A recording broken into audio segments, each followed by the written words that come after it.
es la continuación de esa clase que pues les colgué esta mañana en la plataforma. Y lo que quiero es, digamos, tratar de identificar los conceptos elementales de los clasificadores presupuestales, pero ahora para las dinámicas de gasto público. Bueno, los conceptos de gasto público y de ingresos públicos ustedes los pueden encontrar en los capítulos 4 y 5 del Manual de Estadísticas de las Finanzas Públicas. Las definiciones iniciales son importantes porque a nivel contable nos van a permitir establecer conceptos claros sobre lo que entendemos por ingreso y sobre lo que entendemos por gasto. Entonces, ojalá ustedes puedan revisar los conceptos que están allí contenidos. ¿Listo? Entonces, vamos al gasto público. Inicialmente habíamos dicho que el gasto público inicialmente em, tiene que ver con eh, todas las erogaciones que se financian con recursos públicos. Digamos que esto parece como muy obvio, etcétera, etcétera, etcétera, pero el Estado, digamos, de alguna manera termina siendo el gobierno, una máquina que captura recursos de la sociedad, pero vuelve y los coloca en la sociedad. De tal manera que esa idea que el Estado, digamos, es un actor económico que acumula recursos para sí, pues es difícil de sostener, porque finalmente aquí lo que es un modelo circulatorio, ¿no? Entonces, las rentas del presupuesto se distribuyen en el gasto. La pregunta, entonces, tiene que ver que aunque nosotros comenzamos por los ingresos públicos, pues en realidad el elemento inicial que yo tengo que analizar es el gasto. Aquí lo miramos como por un orden lógico y secuencial, pero primero se determina el nivel de gasto y luego se mira la estructura de funcionamiento, perdón, de financiamiento. ¿Sí? Digamos, yo primero digo cuánto necesito, qué es lo que voy a hacer, cuánto me va a costar y luego digo de dónde van a salir los recursos para hacerlo. Esta es un poco la lógica en materia financiera. Pero aquí, digamos, este análisis pues nos lleva como por otro nivel, por otro recorrido. Eh, hemos visto inicialmente que dentro de las categorías de gasto público, pues inicialmente yo considero tres, que es una lectura muy, digamos, muy ortodoxa para leer el presupuesto, a la que vamos a llamar clasificador económico y lo vamos a detallar más adelante, que establece que el gasto público tiene como tres grandes usos o tres grandes rubros. Los gastos de funcionamiento, los gastos de inversión y los gastos del servicio de la deuda. Entonces, inicialmente, pues hay que tratar de explicar por qué esa clasificación, contextualizarla, valga la pena reseñalarlo, contextualizarla en una dinámica donde estos clasificadores tienen sentido, o sea, estas cuentas que nos surgen aquí no están creadas en vano, tienen un sentido, pero también miraremos otros sistemas de clasificación posibles del gasto. Fíjense que en ingresos o en rentas vimos una clasificación. En gasto vamos a mirar varias. ¿Por qué? Básicamente porque el gasto implica una orientación o una presentación de la acción del gobierno, ¿sí? De las prioridades, de los objetivos, de los recursos asociados a cada uno de los objetivos del gobierno. Y por eso se ha vuelto el centro fundamental de una mirada múltiple, digamos, desde muchas perspectivas y muchas preguntas que se le pueden hacer a las dinámicas de gasto. Entonces vamos a tratar de mirar hoy, al menos en una primera versión, cuáles son las características de los clasificadores del gasto por clasificación económica y luego miraremos otros tipos de clasificadores que además funcionan de manera simultánea, ¿no? En la práctica presupuestal, pues yo tengo muchas formas de clasificar el gasto y las puedo mostrar de manera simultánea, dependiendo de la pregunta que yo me hago. Bueno, entonces, digamos, esa sería una primera aproximación al tema. Mm, Aquí estos tres conceptos incluso ya pues prevén una lógica o inducen a unos preconceptos, ¿no? Por ejemplo, ¿qué es inversión? Para ustedes, ¿qué significa el concepto inversión o el acto de invertir?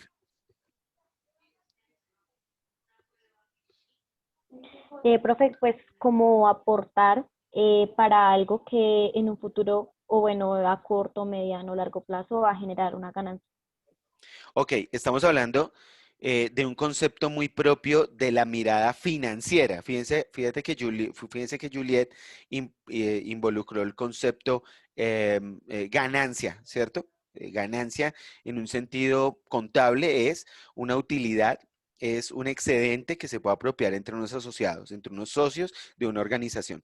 Entonces, primero inicialmente, noten ustedes cómo nuestros conceptos, digamos, están orientados a pensarnos la inversión desde una perspectiva de generación de valor, seguramente financiero, para unos dueños de una propiedad. Y entonces, ahí hay una comprensión que es común, que no está mal, claro que no, pero que en la finanza pública tiene sesgos, ¿no? Entonces, si bien Juliet tiene las razones, es un concepto válido de inversión, quizás no se ajuste mucho al concepto propio de las finanzas públicas. ¿Alguien más quisiera hacernos algún aporte sobre la dinámica o sobre el concepto de inversión en sí mismo?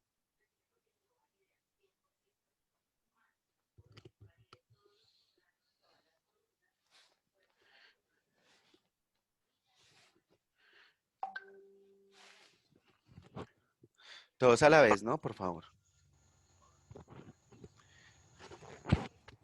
Profe, que me la podría repetir un poco, es que la verdad se me está cortando un poco el internet, pero es culpa mía, sé que soy yo el del lío.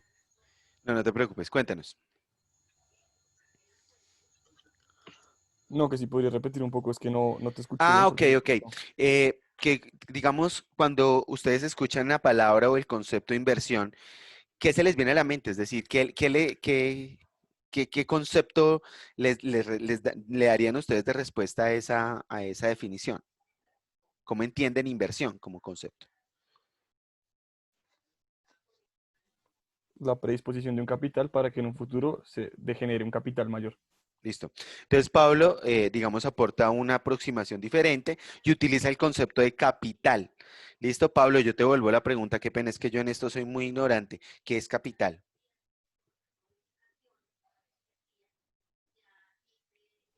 En ese contexto que yo lo nombraba, estamos hablando de capital como una base de dinero acumulada.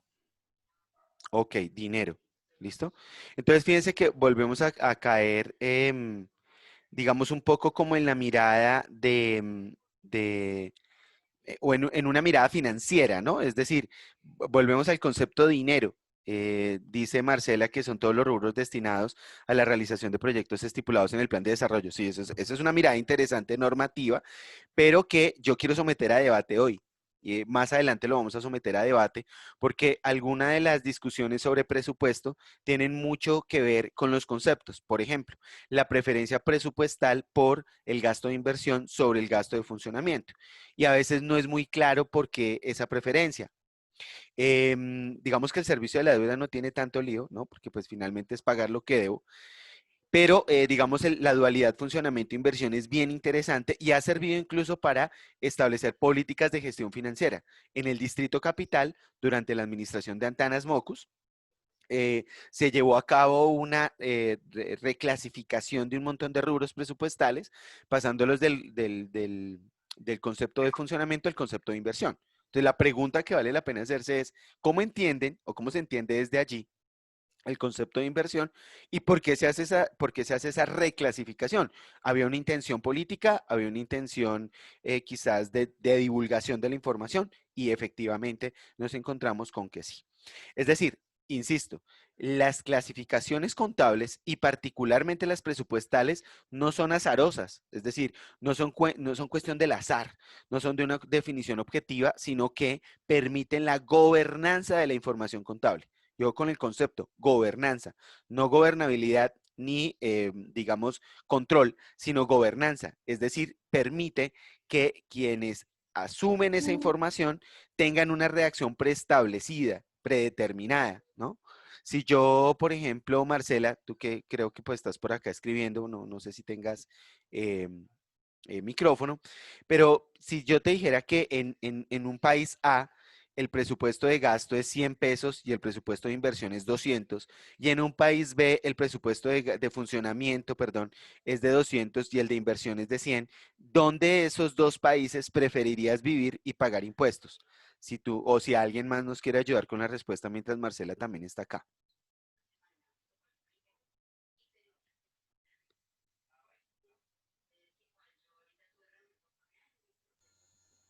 Pues, profe, yo pensaría que inversión, o sea, así como como usted lo está preguntando, diría Ujú. que es una serie de recursos destinados para suplir una necesidad o para realizar un proyecto en específico. Ok. Sí, Eso sería. Y en ese orden de ideas, así como lo interpreto, a la pregunta que me dice, como cuál de esas opciones, pues en inversión. Porque la forma en funcionamiento pensaría que es específicamente para poder cumplir las funciones específicas del Estado y la inversión ya lo veo como algo social, como directamente para el público en general. No Ok. sé si de pronto esté errada. No, no, no, no, no, no, digamos, aquí no hay respuestas cerradas, ¿listo? Y no hay respuestas cerradas, ¿por qué? Porque lo que yo estoy tratando de preguntarles a ustedes es qué concepto les transmite la definición contable de la cuenta, ¿sí? Yo soy muy insistente en esto. La cuenta transmite una idea, una noción. Y obviamente cuando yo les pongo este ejercicio y les digo en cuál de esos países les gustaría vivir, pues yo lo que quiero ver es si efectivamente uno puede medir a través de sus respuestas que haya una preferencia, por ejemplo, por un país donde se invierta más de lo que se gasta en funcionamiento. ¿Sí? Lo cual implica efectivamente que hay unos conceptos que no es que estén bien ni mal, sino que hay que entenderlos en el contexto y que lo que buscan es justamente que ciudadanos y ciudadanas tengamos digamos, unas respuestas preestablecidas, ¿no? Eso es lo que buscó, por ejemplo, de manera muy inteligente, a mi juicio, la administración Mocus en Bogotá. Entonces, al reclasificar gastos de funcionamiento como gastos de inversión, lo que le muestra a la gente de la ciudad es que sus recursos se invierten. Y entonces, en el trasfondo, todos nosotros y nosotras tenemos una noción de inversión como algo positivo, como algo creativo de valor, ¿sí? Algunos desde una mirada financiera, a diferencia del gasto de funcionamiento que incluso en algunas miradas se asocia como gasto estéril o gasto inútil, ¿no? Entonces, gasto de funcionamiento es Estado y la burocracia y bla, bla, bla, bla. Entonces, detrás de eso, los conceptos contables tienen principios de gobernanza. O sea, permiten que las personas de entrada se fijen un prejuicio o un preconcepto, puede ser, digamos, no errado ni acertado, sino un prejuicio, un preconcepto que está buscado desde la gestión pública, desde el gestor. Eso es el tema que a mí me parece atractivo de llegar a los clasificadores presupuestales, no solamente como ver unas cuentas ahí, sino cuál es el sentido de los clasificadores, cuál es la intención de los clasificadores, porque nosotros vamos a llegar a un tema muy importante que es el de transparencia en el presupuesto. Entonces, para que haya transparencia en el presupuesto, no solamente basta con que yo ponga en la puerta de la oficina de la entidad pública o en la página de internet el presupuesto, sino también que la persona que lo lee tenga unos conceptos claros para poderlo entender, ¿no? Que es algo en lo que yo he insistido todo el tiempo durante estas, digamos, sesiones relacionadas con este tema. Hay que poder entender la función presupuestal y lo que nos está diciendo a través de las clasificadores presupuestales. No sé si alguien tenía un comentario.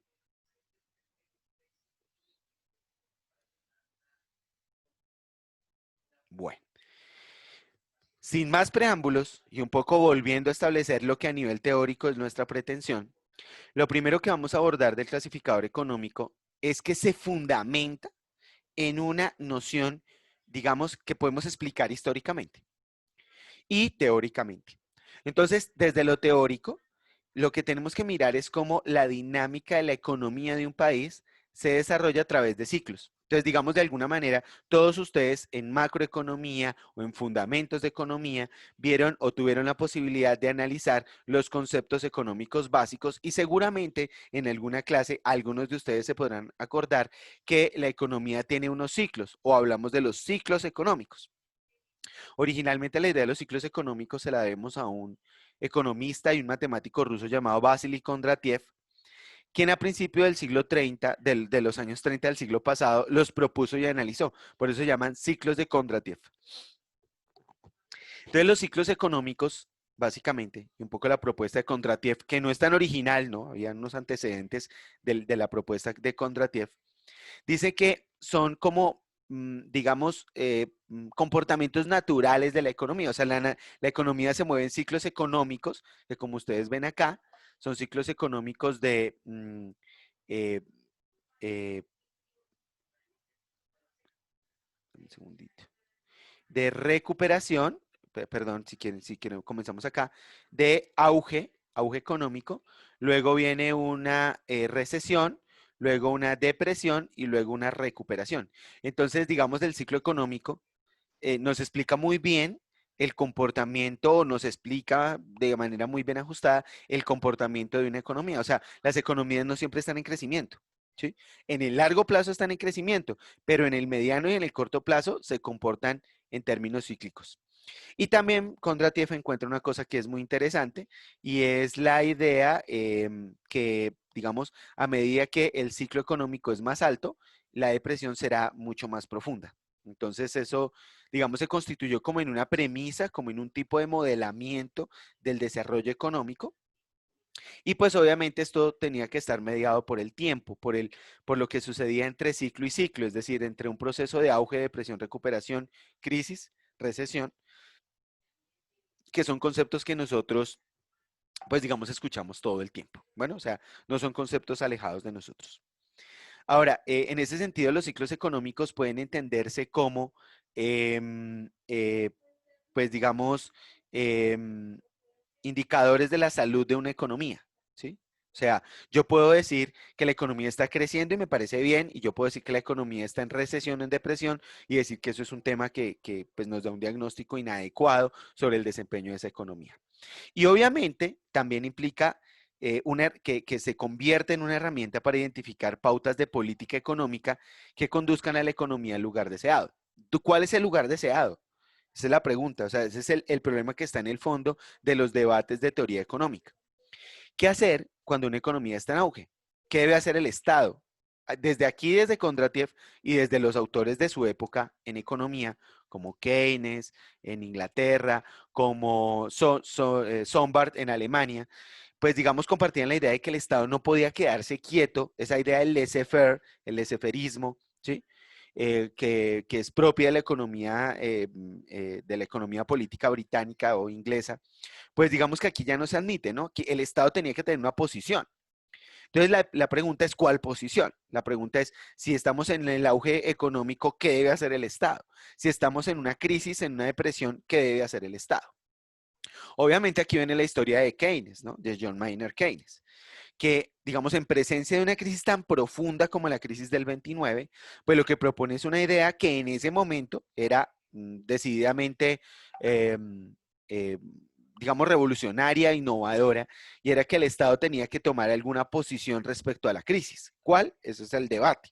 Desde Keynes hacia acá, la discusión no ha sido si el Estado debe intervenir o no, sino cómo debe intervenir y cómo no debe intervenir. Entonces, el debate entre keynesianos, post-keynesianos, neoliberales, digamos, estas escuelas que están aquí en debate, pues a la larga es una disputa por sobre lo que el Estado hace o no hace, ¿sí? Pero, digamos, ya ninguno acepta que el Estado debe quedarse quieto frente a los movimientos del ciclo económico. En ese sentido, la discusión de Kondratiev nos cambia la forma de entender la economía. Ahora bien, recuerden ustedes que dentro de los objetivos de la acción fiscal que hemos venido analizando desde el capítulo 1, se encuentra que uno de ellos es la estabilidad económica, es decir, hacer que estos ciclos sean lo más suaves y estables posibles.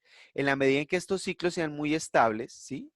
Entonces se aplanen, va a haber una tendencia de largo plazo de crecimiento sin las grandes convulsiones que generan estos aumentos y caídas. Entonces la idea es estabilizar el ciclo económico y adicional a ello, lograr la promoción del desarrollo económico, que desde esta perspectiva es aumentar de manera efectiva el producto económico que nosotros medimos a través del Producto Interno Bruto, que es una medición que todos ustedes conocen. ¿Sí? O sea, que creo que pues en este momento no haría falta ampliar, ¿sí? Ampliar y identificar como un criterio de gestión digamos, de la economía. Ahora, con eso en mente, lo que hay que decir es que seguramente muchos de ustedes también conocen esta linda y bonita ecuación, ¿cierto? ¿Quién la conoce? ¿Quiénes de ustedes les produjo pesadillas esta ecuación? ¿La identifican? Sí, profe, pues yo que me acuerde, Ujú. eso es una ecuación de macroeconomía. Sí, señora. Listo, la ecuación de macroeconomía. Y Daisy, ¿cuál es esa ecuación de macroeconomía? ¿Cuál? Sí, señora, es la curva y S, pero en realidad es la que nos está describiendo la ecuación contable básica de la macrocontabilidad. Así como en la contabilidad que nosotros aprendimos, ¿sí? Activo es igual a pasivo más patrimonio.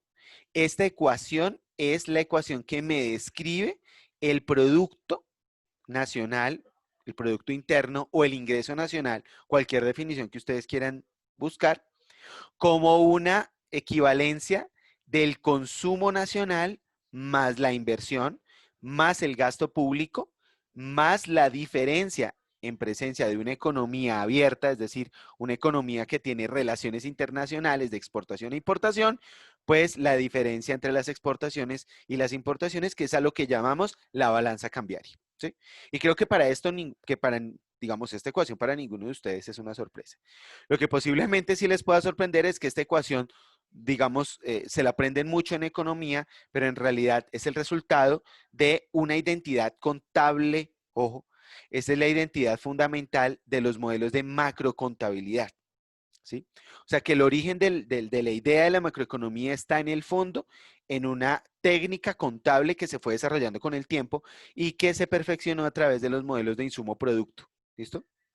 O las matrices de Leontief. Yo me imagino que ustedes se acuerdan por allá en sus cursos de matemáticas, hablando de matrices de Leontief, ¿cierto? Y cómo manejar matrices de Leontief. Bueno, Leontief era otro ruso, matemático, que, digamos, diseña todo un modelo muy robusto para poder, digamos, identificar la gestión de los sistemas de creación de la riqueza. Entonces, él ve la riqueza como una igualdad entre estas dos partes. Y si ustedes cierran un poquito los ojos, si yo puedo pasar aquí una línea, pues van a encontrar básicamente que esta ecuación contable, que le podemos pasar una cuenta T y nos queda bellísima, ¿sí? Porque finalmente la cuenta T es a la larga la presentación de una identidad contable y pues esta es otra identidad contable. Bueno, entonces esta es la ecuación fundamental del ingreso nacional. ¿Sí?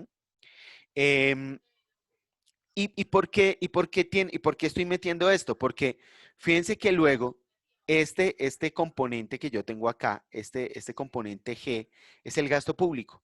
¿Sí? O sea que el Producto Interno implica la discusión sobre el consumo de los hogares, la inversión privada o el consumo privado, la inversión privada y el gasto del gobierno.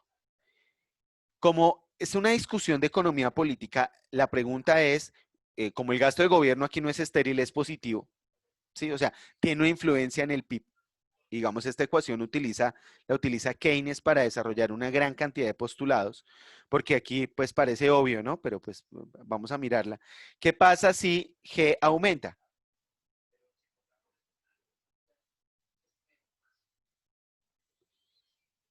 ¿Qué pasa si yo disparo el gasto público? ¿Qué pasa en Y? El PIB aumenta también. El PIB El aumenta, ingreso. ¿sí? Exacto, el aumenta exactamente. Entonces, fíjense ustedes que aquí hay una cuestión que más keynesiana difícil, ¿no? Es decir, esto es Keynes al piso y pues digamos todos esos modelos de intervención del Estado. Si yo quiero que la economía crezca y si el consumo de los hogares y de las empresas está deprimido, la inversión de hogares y empresas o la inversión privada está deprimida y yo tengo un déficit comercial donde las importaciones son mayores que las exportaciones, voilà, puedo utilizar el gasto público como un mecanismo para incentivar el crecimiento económico o el aumento de la riqueza nacional, sea cual sea la interpretación que ustedes leen a ese concepto de Y. ¿Sí? Que puede ser el PIB, el PNB, la renta nacional, el ingreso nacional, bueno, cualquiera de las definiciones que estén disponibles de acuerdo a cómo ustedes vean este problema. Por ende, ojo, yo puedo descomponer esta ecuación en esta ecuación 1.1. ¿Sí? ¿Por qué? Porque el consumo al fin y al cabo, fíjense que yo de esta ecuación elimino G, porque el consumo puede ser consumo privado y consumo de gobierno. La inversión puede ser privada y la inversión de gobierno. Y las importaciones y exportaciones tanto privadas como de gobierno. Si notan ustedes que al descomponerla me aparece un componente de gasto de consumo del gobierno y un componente de gasto de inversión del gobierno, bueno, ahí está el origen de los clasificadores presupuestales o los clasificadores económicos del presupuesto. Yo tenía que no solamente decir cuánto gasta el Estado, sino además cuánto gasta el Estado en consumo y cuánto gasta el Estado en inversión. Y ya vamos, hablemos de una manera más precisa, cuánto gastan los gobiernos en consumo y en inversión. Es un poco como el origen de esta mirada. ¿Y para qué la necesito? Pues para gobernar el ciclo económico, es decir, para poder gobernar esto. Si yo identifico que el problema de la, digamos, de la desaceleración de la economía está explicado por una caída en el consumo de los hogares, por ejemplo, pues para compensarla, el gobierno gasta más y lo destina al consumo, a consumir cosas, ¿sí? O a compensar la caída en el consumo de los hogares, ¿sí? O sea, siempre hay que tener en cuenta que estos clasificadores sirven para la toma de decisiones. Eso es un poco en lo que yo voy a insistir hasta cansarme y puedo sonar un poquito cansón y harto, pero pues digamos la contabilidad no es un conocimiento que esté ahí, ¿sí? Esperando, puede saber qué información produce, sino que crea marcos de información para la toma de decisiones. Eh, digamos, desde ese enfoque, ¿no? Y para, pues, digamos, para controlar, en este caso, la gestión económica, que también me parece un mecanismo o una forma de entender el fenómeno contable desde unas perspectivas un poquito más interesantes y un poco más ricas en matices. Bueno, a ver qué pasó acá. A ver, a ver, a ver. Ok,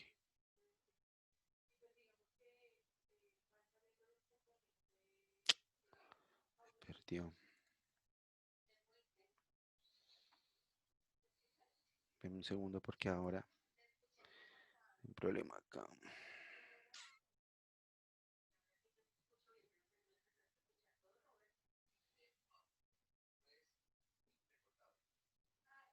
Listo, ya.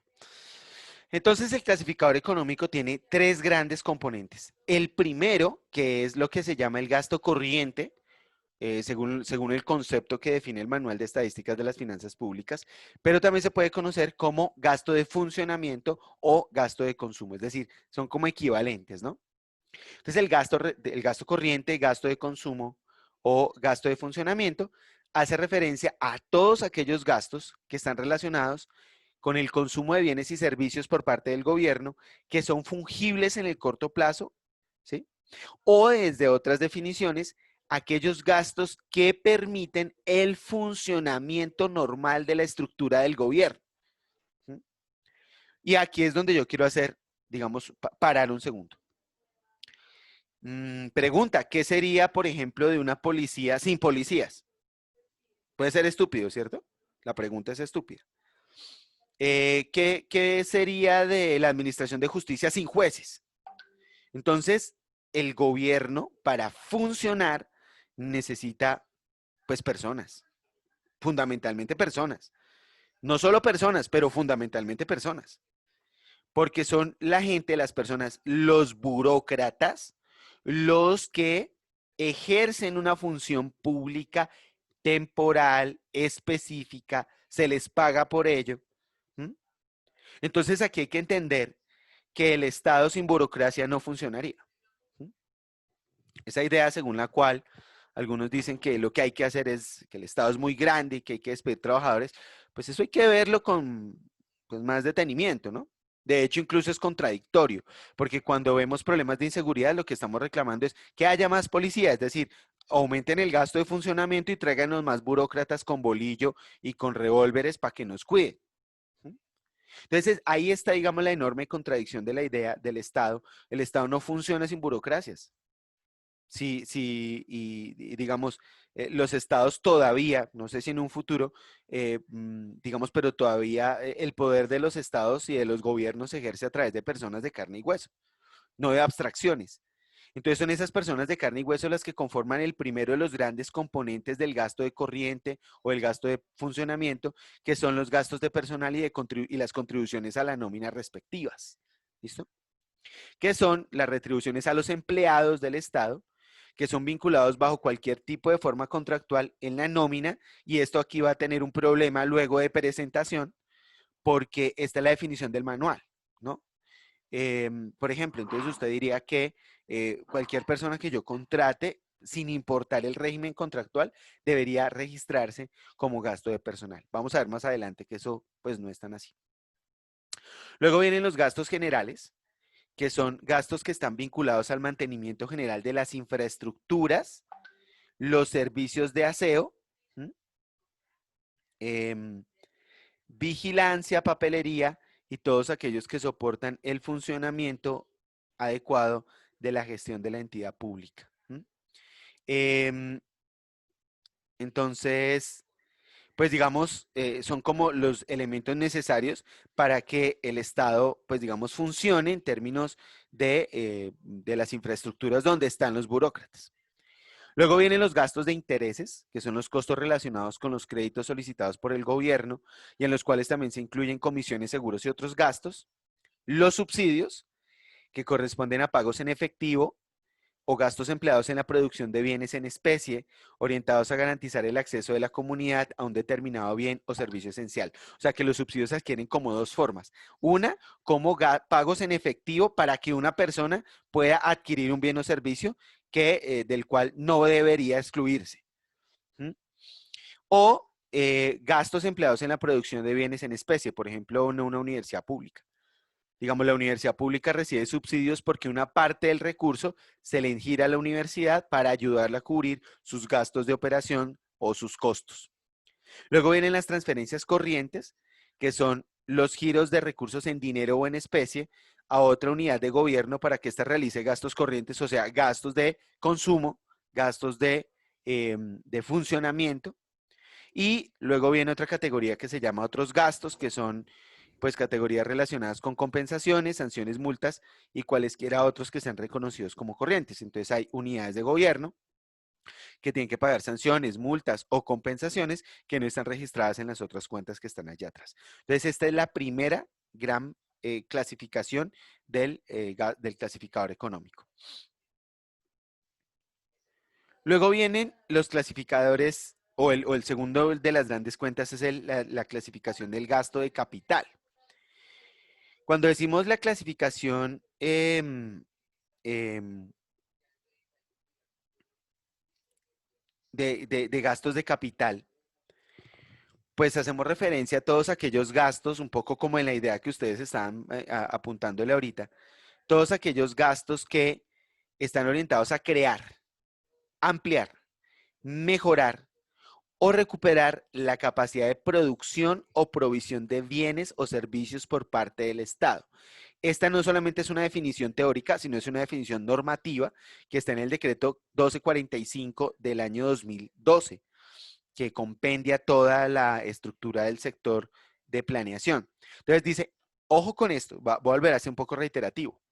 Todo gasto que cree, amplíe, mejore o recupere la capacidad de producción o provisión de bienes o servicios por parte del Estado será considerado gasto de inversión. Pero, ojo, que esta definición comienza a poderse interpretar de muchas maneras y en la práctica, pues, digamos, es factible que yo pueda clasificar gastos de inversión que cuando usted los mira de primeras parecieran ser gastos de funcionamiento. Por ejemplo, muchas personas, una gran parte del personal en la administración pública en Colombia está contratado por órdenes de prestación de servicios y esas órdenes de prestación de servicios están financiadas con recursos de inversión. Y la justificación es que la entidad no tiene la burocracia y le toca, digamos, contratar temporalmente unos burócratas para que le ayuden a crear o a ampliar o a mejorar su capacidad de producción o provisión de bienes o servicios. ¿Sí? Entonces, fíjense que un poco que esto entra como en contradicción con la idea que teníamos aquí de gastos de personal, porque hay una gran cantidad de gastos de personal que no se reflejan en las cuentas de funcionamiento, sino que están metidos en las cuentas de inversión. ¿Sí? Entonces, eso, pues obviamente, empieza a decirles a ustedes algo sobre la transparencia de los presupuestos públicos, ¿no? De las trampas conceptuales que hay detrás de los, digamos, de los presupuestos públicos en términos de cómo entenderlos, ¿no? A veces las nociones tan simples, pues realmente no son adecuadas. Y hay como tres grandes subcategorías o subcuentas en esta dimensión del presupuesto público. Una que tiene que ver con las adiciones de valor, perdón, de la adquisición de activos, discúlpenme ustedes. Un segundito. Esta vaina está que molesta. Bueno, la primera es la adquisición de activos, es decir, cuando el gobierno compra bienes de capital, activos, empleados en el desarrollo de actividades propias de las entidades. Entonces, comprar un edificio, comprar maquinaria, adquirir vehículos son ejemplos de adquisición de activos, siempre y cuando estén relacionados con la función central misional de las entidades. Cuando la entidad adquiere dichos activos formados, se consideran como activos producidos, es decir, yo compro los bienes ya en un estado final, y cuando los emplea en la producción de bienes y servicios finales, se entienden como activos no producidos. Es decir, si yo compro un vehículo para transportar los trabajadores X, Y, Z y me incrementa mi capacidad de prestación de bienes y servicios, yo lo entendería como un activo producido. Pero si ese vehículo yo lo utilizo junto con otras cosas en la prestación de otro servicio final, entonces yo lo clasificaré como activo no producido. Esta clasificación, digamos, a la larga, no es la estandarizada en el caso de Colombia. Ya vamos a ver más adelante, en el caso colombiano, cómo se estandariza la presentación del gasto de inversión. Luego están las adiciones de valor. Entonces son los recursos empleados en procesos que adicionan valor a los activos de la entidad, el mejoramiento, la ampliación o la recuperación de su capacidad productiva. Bueno, si yo pinto las paredes de un edificio, posiblemente eso no le adicione valor. Eso debería ser gasto corriente. Pero si yo lo que hago es un proceso de cableado estructural para el mismo edificio, entonces ese recurso sí podría ser considerado como un gasto de inversión porque indudablemente mejora, amplía o recupera la capacidad productiva del activo. Y finalmente están las transferencias de capital, que comprenden las transferencias realizadas a otras unidades institucionales para que ellas las empleen en alguno de los tipos de gasto de capital contemplados anteriormente. ¿Listo? O sea que el gobierno adquiere activos, les adiciona valor o transfiere a otros para que adquieran activos o les adicionen valor. Es un poco como la dinámica que hay acá. Aquí preguntas, dudas, inquietudes.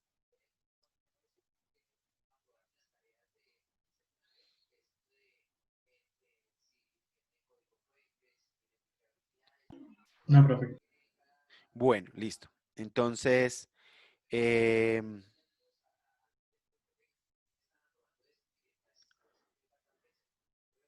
un segundo. Bueno, entonces, aquí tenemos adicional a esto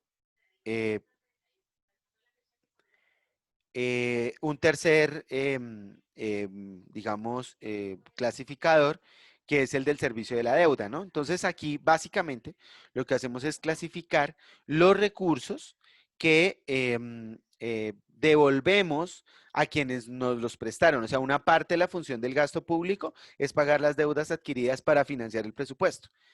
En teoría, el servicio de la deuda debería ser, digamos, más bien como un gasto estéril.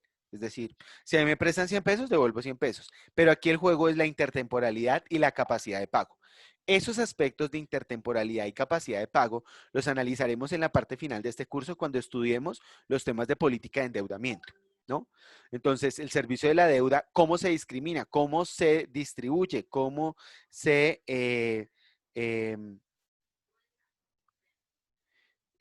pues digamos, cómo se, cómo se compensa, ¿sí? ¿Qué parte del presupuesto representa? Entonces, digamos, luego en el análisis financiero sí tendremos que analizar estos tipos de temas de una manera mucho más detallada, pero por ahora vamos a asumir que el servicio de la deuda es básicamente un residual, ¿no? Es la compensación o la devolución del dinero que me prestaron. Esa es una forma de entender el presupuesto. La primera. La segunda es lo que llamaríamos la clasificación funcional del presupuesto. Esto arranca desde otro punto de vista, o sea, arranca de un punto de vista muy distinto. Lo que parte este clasificador es de un punto de vista donde se entiende que el gasto público es solo un medio para cumplir las funciones de la administración pública. ¿Listo? Eh, eh,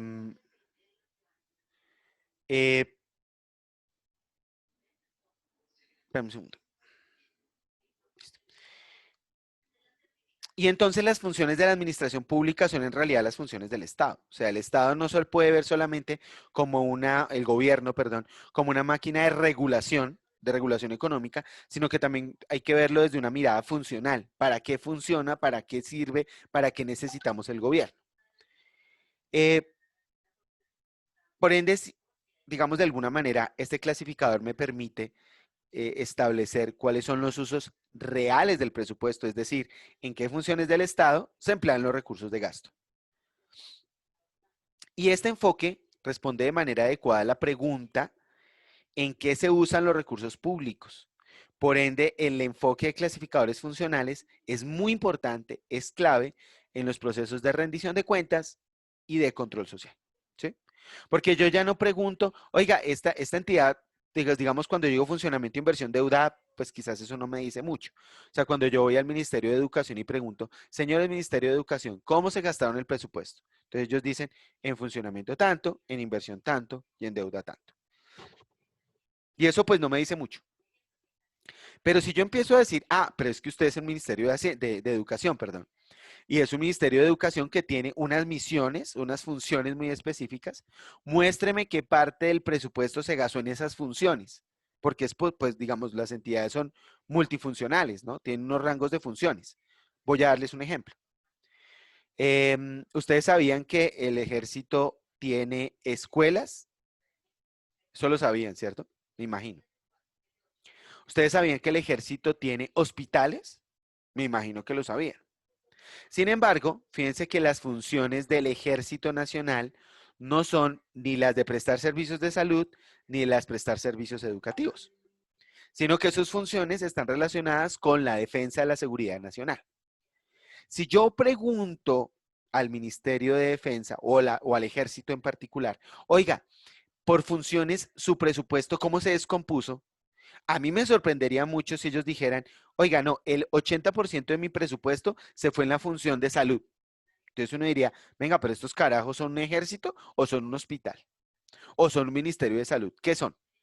Porque el presupuesto comienza a hablarme en términos de la funcionalidad vinculada a la misionalidad de la unidad de gestión o a la unidad, a la unidad contable pública, ¿no? Al quehacer de la entidad. Y eso demuestra muchísimo, de manera muy básica, no solamente la rendición de cuentas, sino los niveles de eficacia y de eficiencia de las entidades públicas. Entonces, eficiencia asignativa, etcétera. Se sorprenderían ustedes de saber qué parte del presupuesto de las fuerzas militares realmente se gasta en cosas que tienen que ver con la seguridad nacional. ¿Alguien se atrevería a darnos un porcentaje?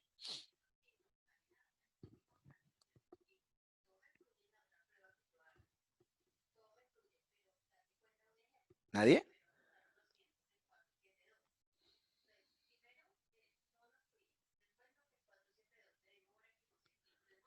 ¿Nadie? ¿Nadie nos ayuda?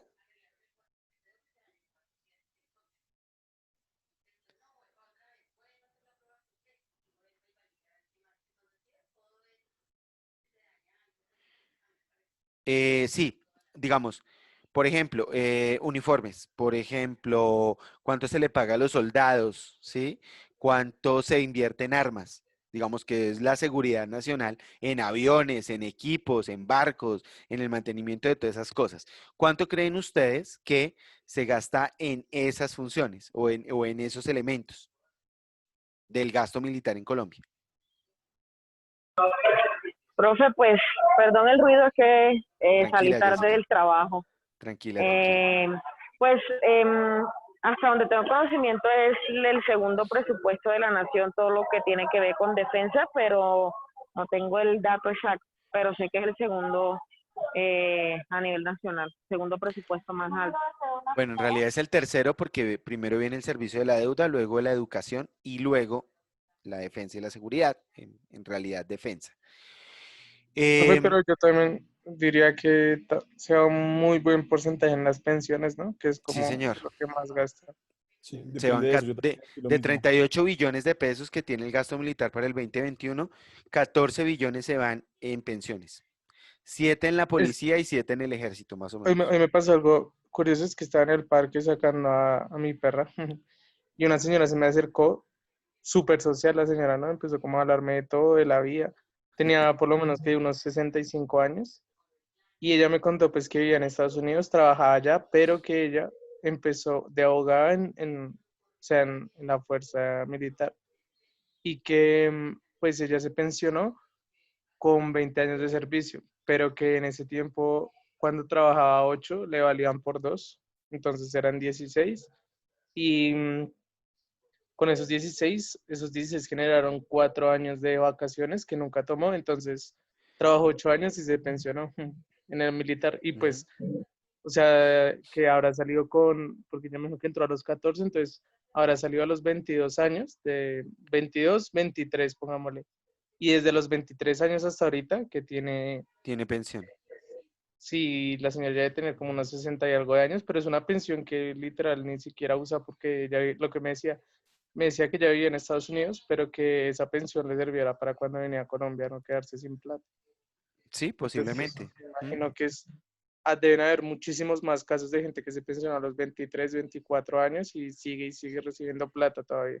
Bueno, yo conozco casos, bueno, yo conozco un caso cercano de un amigo que hizo carrera en la policía, prestó como 18 años de servicio, entró a los 22, tiene 40, este año obtuvo la pensión y su expectativa de vida puede ser 80 años, es decir, durante 40 años vamos a pagar una pensión, ¿no? Esos regímenes nunca los discutimos, ¿ya? Y obviamente son muy costosos, de tal manera que cuando usted mira el presupuesto de las fuerzas militares, usted está tentado a preguntar, venga, ¿pero esto es un ejército o es una caja de pensiones? ¿Mm? Entonces los niveles de eficiencia son muy bajos, porque la mayor parte del presupuesto ni siquiera está ubicado en las funciones para las cuales está destinado ese gasto. Entonces es más o menos como si, digamos, una universidad tuviera su mayor rubro de gasto desde una perspectiva funcional en temas de salud. Entonces, usted le preguntaría, pero ¿usted es una universidad o esto es un hospital? ¿Usted qué es? ¿Ya? Esa es la ventaja de este clasificador. Y claro, el ejemplo que tú das es muy diciente de una situación que empieza a reflejar desde lo funcional inconsistencias de eficiencia en la gestión de las entidades públicas. Y claro, tomas de decisiones que obviamente, pues lo que nos están poniendo son como problemas en la gestión pública. Para eso, digamos, es que necesitamos este tipo de clasificadores. Un segundito, aquí tengo a alguien. A la Nacional le pasa eso, el mayor rubro operativo o al gasto pensional de profesores. Sí, sí, o sea, entonces usted tiene una universidad o usted tiene un fondo de pensiones de docentes. ¿Sí?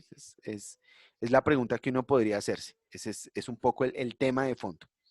Ahora bien, para continuar el tema, pues yo tengo que señalar que em, pues el gobierno produce servicios, ¿sí? De distintos tipos. Unos servicios generales que están vinculados a unas funciones específicas, como la función pública general, la defensa nacional y el orden público y la seguridad ciudadana. Esos son como los grandes servicios generales que los produce para toda la economía y son básicos, son importantísimos. ¿Qué sería de una sociedad sin burócratas? ¿Sí? Sin ministros, de una sociedad sin policías y sin ejército. Pues digamos, no todas las sociedades tienen ejército, pero necesita unos agentes que garanticen el orden, la ley, la defensa de las fronteras, etcétera, etcétera, que son funciones generales. Pero el gobierno también produce servicios económicos como fomentar y regular el desarrollo económico, como la construcción y mantenimiento de la infraestructura básica, la infraestructura de producción y la infraestructura de servicios, gastos relacionados con la gestión medioambiental, lo que quiere decir el mejoramiento, el cuidado del medio ambiente, y finalmente, pues digamos, también garantiza o provee unos servicios de vivienda y espacio público. Entonces, esa segunda dimensión la llamamos servicios económicos. En una tercera dimensión están los servicios sociales, que son aquellos que garantizan unos mínimos de igualdad material dentro de la sociedad. Dentro de esos servicios sociales están los gastos de salud, de recreación, deporte, cultura y comunicaciones, de educación y de protección social. Entiéndase protección social como todo el conjunto de gastos que están relacionados con la protección de amplios espectros de la población de riesgos que puede enfrentar por determinadas situaciones. Ya esto lo miraremos más adelante cuando hablemos del gasto en capital social. Y finalmente hay un conjunto de actividades que si bien no corresponden a funciones del gobierno, son propias del manejo económico, es decir, no son funciones del Estado las transferencias al nivel nacional, es decir, cuando un ente territorial le gira al nivel nacional. No son actividades que sean propias del Estado pagar transacciones de la deuda pública, o sea, un Estado no tiene como función pagar la deuda pública, pero son claves para el manejo económico, o sea, si no pagamos la deuda pública, pues nadie nos va a prestar, ni no nos podremos financiar. Y finalmente el pago de impuestos y multas por parte de las unidades de gobierno, o sea, el gobierno no está para pagar impuestos y multas, pero tiene que pagarlos en determinadas condiciones y bajo determinados parámetros. Y esto nos lleva, pues digamos, si yo les voy a dejar la presentación, ¿no? Para que ustedes miren cada uno de los conceptos de clasificación. Yo solamente los voy a nombrar y voy a dar una explicación muy genérica. La función pública general está relacionada con el soporte básico de las actividades del Estado, como el órgano ejecutivo, los asuntos fiscales y financieros, la regulación de la función pública, las relaciones exteriores, lo que tiene que ver con los órganos de control, la gestión de los asuntos externos, las transferencias a otros niveles y aquí, curiosamente, aparece la investigación aplicada a temas que están vinculados a algunas de estas categorías anteriores. Y el apoyo a otros niveles, o sea, las transferencias del nivel central a los niveles territoriales en el marco de los procesos de descentralización. Está la defensa nacional, que son actividades vinculadas con la soberanía del territorio, el mantenimiento de su integridad y prevención y el control de los factores que la amenacen. Está el orden público y la seguridad ciudadana, que comprende las funciones orientadas a garantizar la convivencia, el respeto de los derechos fundamentales de la población y comprende una cadena de valor, ¿no?, de actividades policiales, judiciales y penitenciarias. Básicamente, para decirlo de una manera más sencilla, el que atrapa al ladrón, el que lo juzga y el que lo encarcela. Entonces ahí hay una cadena de valor, ¿no? A veces pensamos mucho que hay inseguridad porque no hay policía, o hay inseguridad porque no hay jueces, y en realidad lo que no hay son cárceles para meter a toda esa gente. Entonces están las funciones, las subdivisiones de policía y protección ciudadana, la administración de justicia, la administración penitenciaria y la investigación aplicada a cada uno de estos factores de gestión. Luego tenemos el fomento y la regulación del desarrollo económico. El gobierno impulsa las actividades económicas del país, así como el establecimiento de instituciones de regulación. Esto no comprende los gastos en infraestructura, o sea, aquí se trata de instituciones de fomento, y la clasificación es sectorial, digamos, el fomento en agricultura, en bosques, energía, minería, etcétera, etcétera.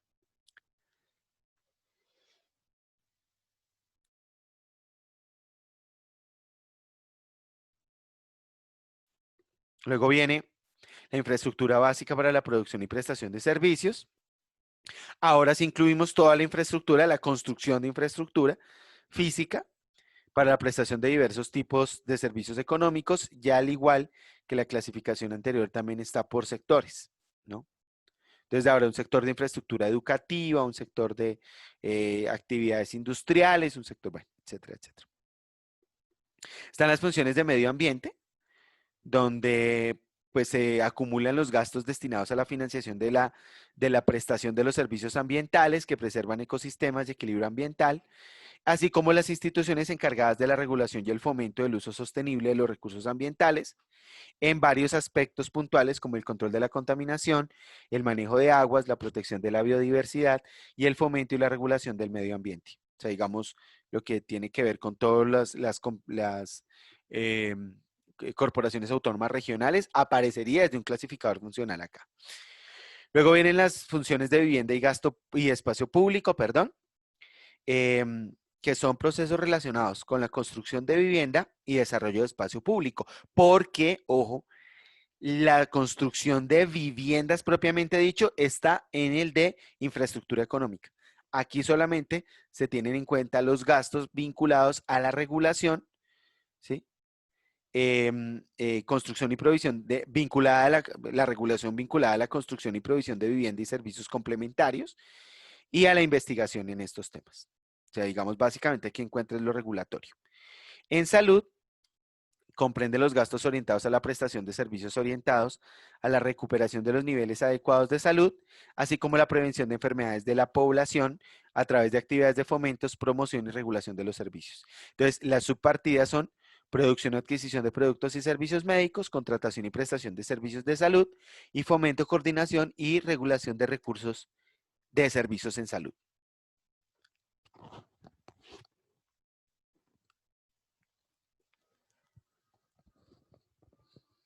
Están las funciones de recreación, deporte y cultura.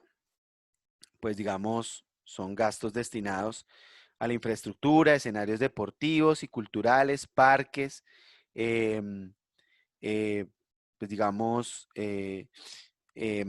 perdón, estos son gastos de los servicios. La infraestructura, pues digamos, está contabilizada dentro del el capítulo de infraestructura. O sea, un parque, la construcción de un parque se cuenta como infraestructura. Los servicios de recreo deportivos que se prestan en ese parque, sí son recreación, deporte y cultura. Luego viene educación, porque son gastos orientados a la prestación de servicios educativos. Y se dividen por niveles lectivos, entonces preescolar básica y media, educación superior, capacitación laboral, servicios no definidos por nivel y la contratación y prestación de servicios complementarios a la educación, por ejemplo, el transporte, la alimentación, etcétera, etcétera, etcétera. La protección social, que son servicios orientados a poblaciones susceptibles de ser vulnerables o vulneradas por un riesgo social. Entonces aquí es importante discriminar qué es vulnerabilidad. Vulnerabilidad es la, digamos, la sobreexposición a los efectos negativos de un hecho denominado como riesgo social. Esto es un discurso muy neoliberal, digámoslo desde el punto del espectro ideológico. Primero que todo porque la protección social es vista como un sistema de aseguramiento de riesgos, ¿no? Entonces, ¿por qué tenemos un sistema de pensiones? Porque tenemos el riesgo inminente de hacernos viejos y no poder trabajar. ¿Por qué tenemos un sistema de salud? Porque tenemos el riesgo de enfermarnos y no poder trabajar y no poder recuperar nuestra salud. Entonces, cada sistema de gestión del riesgo social, digamos, está vinculado a esta categoría.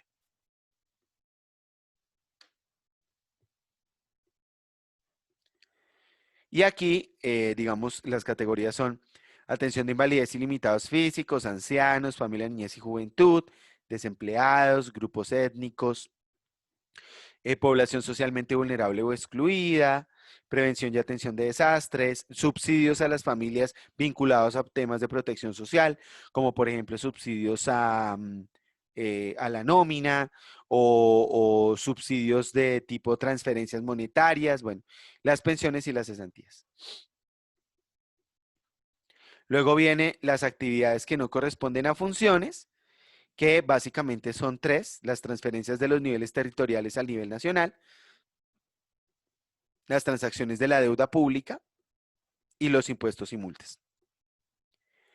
Y este es un poco el tema que nos va a orientar en el taller que vamos a desarrollar para la próxima semana. Un análisis cruzado entre los clasificadores económico y funcional. Entonces yo tengo una partida de gasto, ¿sí? Y esa partida de gasto yo la puedo leer desde una mirada de clasificador económico, pero también desde una mirada de clasificador funcional. Entonces, de tal manera que un rubro de gasto puede ser clasificado dentro de dos sistemas de contabilidad en cuentas diferentes y con intenciones diferentes. Entonces, por ejemplo, al cruzar los clasificadores económicos y funcionales, pues me permite entender la forma en que una partida de gasto cumple de manera simultánea las dos condiciones establecidas en los sistemas de clasificación. De tal manera que yo puedo tener en el clasificador económico el gasto corriente, el de capital y de amortizaciones, y dentro del clasificador todas las funciones relativas. Puede ser que yo tenga un gasto corriente de funcionamiento que esté vinculado a la función pública general, pero también a actividades que no corresponden a funciones. ¿Sí? Eso es un poco como el tema que hay de fondo. Al hacer esta doble imputación, al activar el registro en una casilla, yo estoy diciendo de esta cifra dos cosas totalmente diferentes. ¿Listo? O, por ejemplo, la función pública general, el gasto de capital. Entonces, aquí me está dando otra idea en que se está empleando los recursos, ¿sí? Esos recursos son de inversión y me permite discriminar de mejor manera las lógicas de análisis sobre los clasificadores. Hasta aquí preguntas, dudas, inquietudes.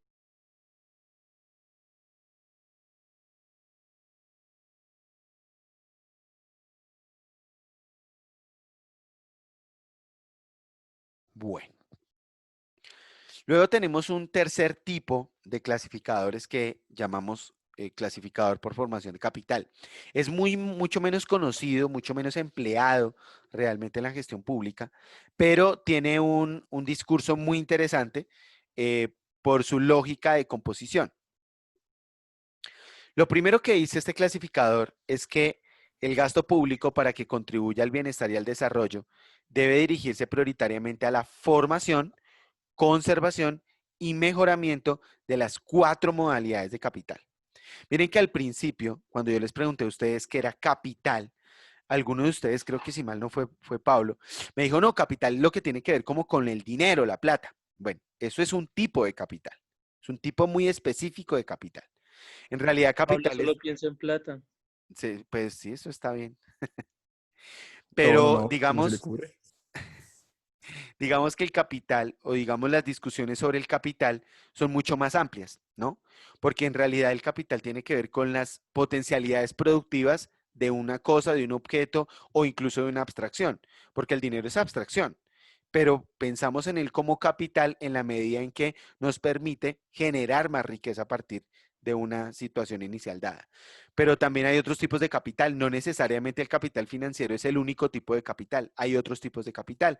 Seguramente ustedes habrán escuchado el concepto capital humano, seguramente ustedes habrán escuchado el concepto capital social, seguramente ustedes habrán escuchado el concepto capital ambiental o capital intelectual. Entonces, todos esos conceptos lo que dicen es que el pensamiento de las personas, la capacidad de trabajo de las personas, la disposición de recursos ambientales de un espacio son potencialmente posibles para crear mayores capacidades de Estado. Entonces, un poco esa es la idea que está detrás de este clasificador. ¿Cuáles son esas 4 modalidades de capital? El capital fijo, básicamente infraestructura básica, puentes, puertos, aeropuertos, edificios, ¿sí? El capital humano, que es muy chévere pensarlo de esta manera, que es la capacidad de las personas para producir, interactuar y disfrutar. ¿Mm? Entonces, usualmente en las ciencias económicas el capital humano queda atrapado en el concepto de producción. Es decir, el capital humano es todo aquello que permite producir nuevas y mejores cosas. ¿Sí? Y de hecho utilizamos ese concepto mucho más a menudo, incluso dentro de las empresas, ¿no? Hablamos de recurso humano y en los discursos de fin de año dice gracias al capital humano de la empresa, etcétera, etcétera, etcétera. Pero el capital humano no es algo externo a las personas, sino es la capacidad de las personas internamente para producir. ¿Sí? ¿Por qué vienen ustedes a la universidad? ¿Por qué decidieron escoger una carrera como contaduría pública? ¿Para qué?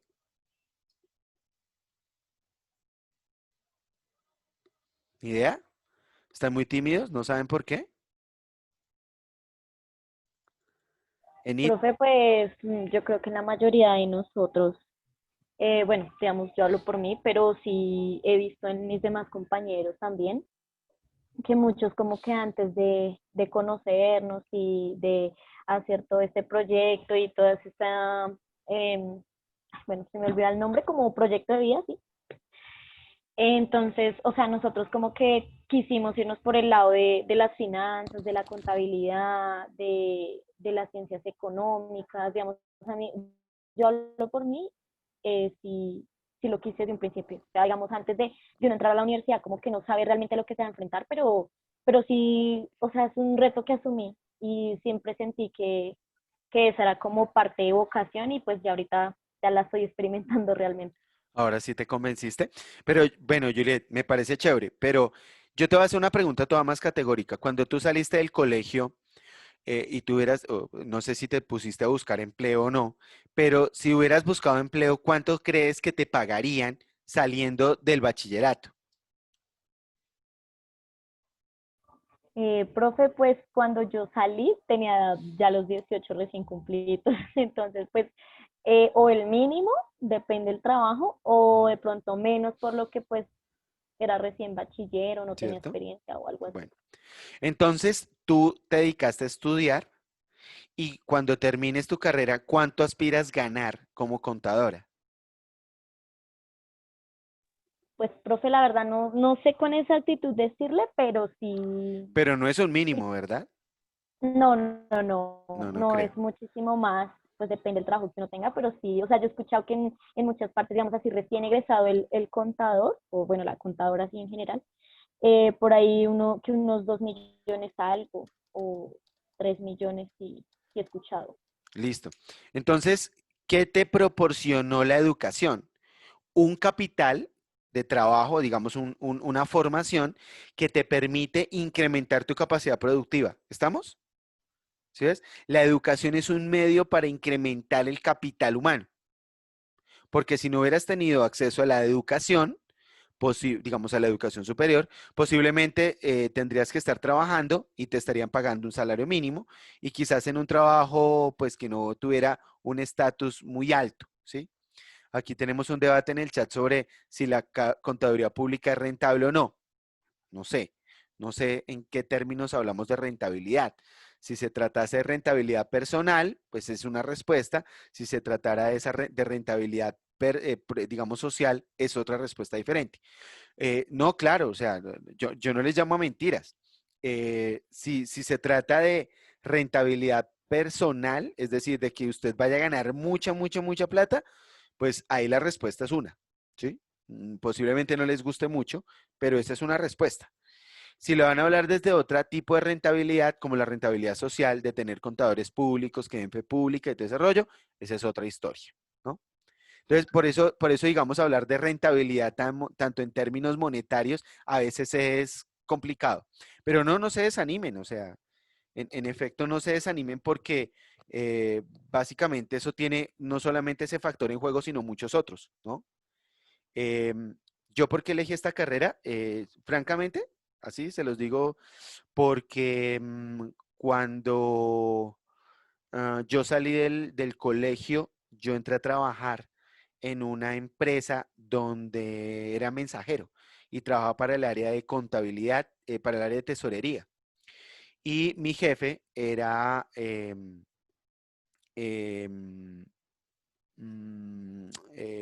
era como la tesorera de la empresa y tenía un carrito y yo decía, desde digamos, desde mi humildad, desde mi desconocimiento de la vida, yo decía, ay, si yo soy contador, voy a tener un carro como ella, ¿sí? Y digamos, con ese despiste yo aterricé ahí, más o menos con eso, diciendo, no, como la idea de que en la contabilidad es una profesión muy rentable y me va a permitir crecer económicamente, básicamente, pero no podría decir que eso fue pensado así, ¿no? Sí, yo creo que el debate que hay aquí en el chat es muy amplio porque efectivamente hay que ver distintas dimensiones, ¿no? Hay que ver de qué universidad sales, hay que ver en qué campo te especialistas, en qué campo te especializas y a ver en qué nivel de especialización desarrollas. Obviamente le pagan más a una especialización que a alguien que tiene un pregrado o le podrían pagar eventualmente a alguien que tiene maestría, más a alguien que tiene un pregrado. Entonces, son muchas variables. Yo no estoy diciendo que la profesión contable sea o no sea rentable, pero sí es cierto que hay temas en los cuales la rentabilidad es relativa, ¿no? Es muy discutible. Por ejemplo, en los temas tributarios, las declaraciones de rentas, pues eso ya no es un negocio tan importante, pero eso también depende, porque si tú le haces la declaración de renta a Bavaria, pues yo no creo que te ganes 2 pesos. Sí, o sea, depende. Hay muchos factores del tema. Sí, si tienes una tarjeta profesional, cobras más. Bueno, hay muchos factores. Hay muchos factores. Pero uno lo que sí ve es que, digamos, por aquellos efectos de oferta y demanda, en el mercado de hoy hay muchísimos contadores. Entonces, ya saben lo que pasa con el juego oferta-demanda. Entonces, al haber muchos contadores, el valor, el precio del salario, pues tiende a decrecer. Pero digamos, eso no es tan fácil de establecer como en un discurso tan lineal como el que yo estoy estableciendo, ¿no?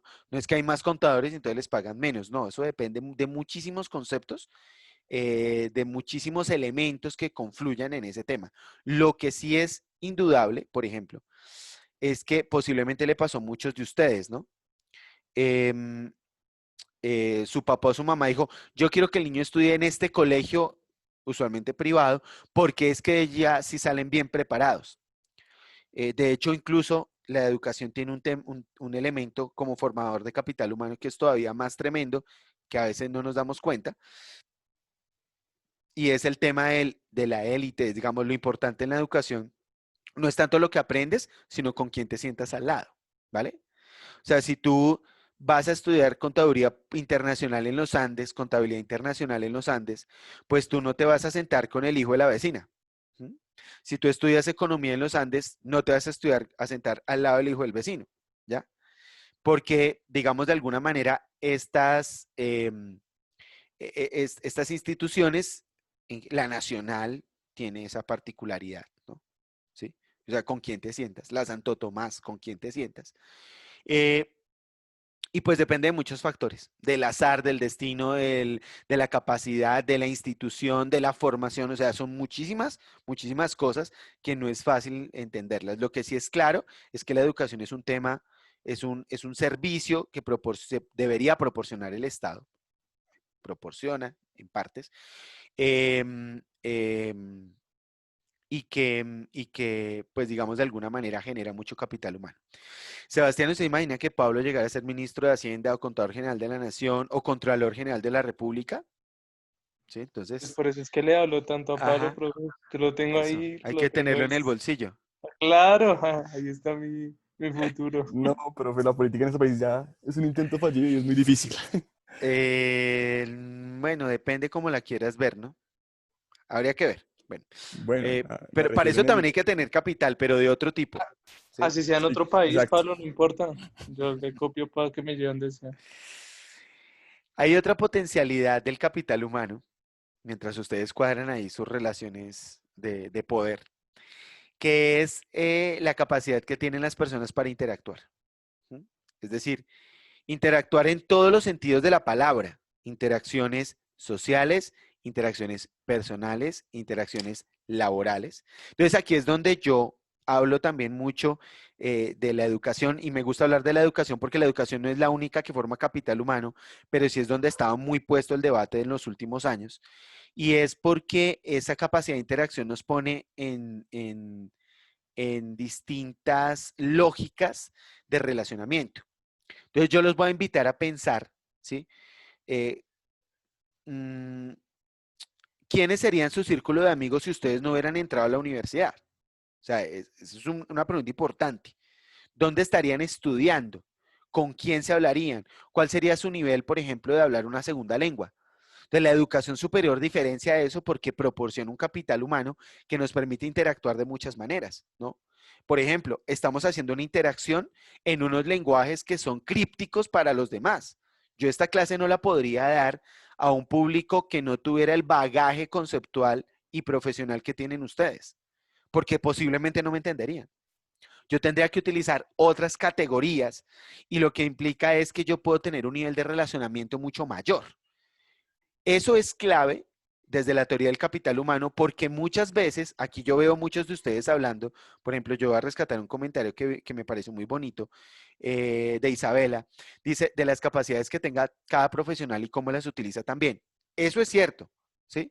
Pero también depende de lo que algo estaban hablando aquí Sergio y Pablo y Santiago, que son las relaciones, las capacidades de interacción, mis circuitos y mis círculos de interacción. Eso también hace parte del capital humano. La educación digamos, es un tema brutal. Digamos, si Pablo llega a ser presidente de la República, ojalá, ¿sí?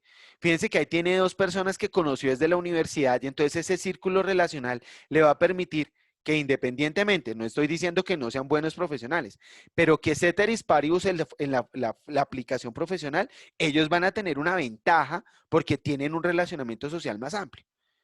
Estos temas de capital humano los estudia un autor que seguramente ustedes han escuchado mucho. No es el más original, pero sí el más sonado, que es Amartya Sen. ¿Sí? Entonces, él tiene un discurso sobre capacidades y oportunidades. ¿Sí? Entonces, eh, la... bueno, ya como que Pablo los dejó morir a todos. yo creo que aquí hay una discusión interesantísima alrededor de cómo los servicios que provee el Estado permiten la fluidez del capital humano, la acumulación de capital humano. Ese es un discurso desde allá, ¿no? Yo, este cuento del capital humano, yo no lo confío, digamos de alguna manera, yo tengo muchas críticas frente a ello, pero indudablemente es una forma de entender la sociedad de una manera muy dinámica. Y hay un tercer elemento del capital humano, que es la capacidad de disfrute. Yo no quiero ser, digamos, remarcar estereotipos de clase social o estereotipos de género o estereotipos étnicos, pero es muy posible que una persona de un nivel muy bajo de escolaridad disfrute la música de Beethoven. No quiere decir que no lo pueda hacer, ¿cierto? Sí, y no es que la música de Beethoven sea una cosa así, wow, así ultra extraterrestre que uno necesita 3 doctorados para entenderla. Son los usos culturales y relacionales los que impiden que la disfrutemos. Ese es el tema, ¿ya? Entonces, por eso, digamos, una de las cosas en las que ponen fe las mamás y los papás es que uno vaya y se eduque, ¿sí? Pero en realidad, no solamente para aprender, mi mamá me mima, mi mamá me ama, 2 más 2 son 4, o hidrógeno, helio, carbono, litio, etcétera, etcétera. O sea, todos esos aprendizajes académicos estándar, sino que también aprendemos a qué, a interactuar y también dependiendo de ello, aprendemos al disfrute, al hedonismo, sea lo que sea que cada uno de ustedes entienda, ¿ya? Entonces, por ejemplo, ir a una cata de vinos, ¿sí? Obviamente va a tener un nivel que yo no digo que sea mejor que ir a tomarse una cerveza en una tienda. Yo a veces disfruto incluso más una cosa que la otra. ¿Sí? Digamos, estar con mis amigos tomándonos una cerveza me parece chéverísimo. Pero también puedo ir a disfrutar una cata de vinos y entender el sabor, el buque, etcétera, etcétera. Pero eso, ¿cómo lo obtuve? A través de un largo proceso de formación de capital humano que surge de la entrada a un sistema educativo, digamos que es más o menos de élite, claro que sí, que me dota de unos elementos para producir, me dio un título universitario para que yo pudiera salir al mundo y ofrecer unos servicios especializados, que me permitió vincularme con relaciones de interacción, me interactué con gente interesantísima, que luego sirvió como carta de recomendación para mi despliegue laboral y también ha permitido entender nuevas formas de disfrute.